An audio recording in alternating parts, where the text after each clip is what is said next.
word that the Kansas City Chiefs are moving on from one of their defensive linemen.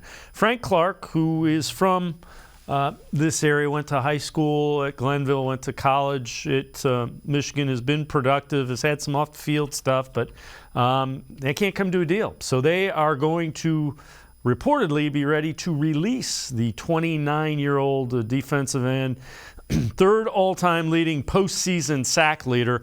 That kind of grabs your attention there. He's a guy that seems to show up in playoff games. Well, I mean, look, there's no time like the present. There's no time like the prime time to go out there and, be a difference maker.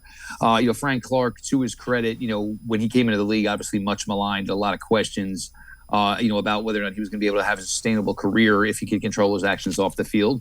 For the most part, he has been able to do so and been an extremely successful player. But, you're talking about the Kansas City Chiefs now. It looks like they're moving on from Frank Clark. Orlando Brown Jr., they are not going to tag him, so we'll see how it plays with them.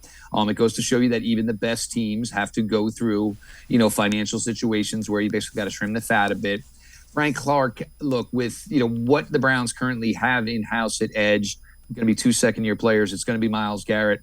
For me, I think I'd like to go a little bit more big game hunting as far as, maybe getting in a veteran in here to show these younger guys the ropes, maybe add a rookie, very athletic pass rushing rookie.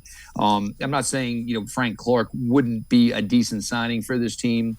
I'm just not sure that's the avenue where they are going to go. And the other thing was a guy like Frank Clark is, you've had so much time, so much, success in January football. Are you automatically going to look to a team that is a well-run team and has been that way for years? Do you look maybe a little bit more at the Eagles, who are going to have to move on with some guys and say, hey, 1 year, $3.5 million, incentive-laden type of deal, because you want to guarantee that you can continue to be a guy who performs well in the postseason, get those opportunities, chase rings?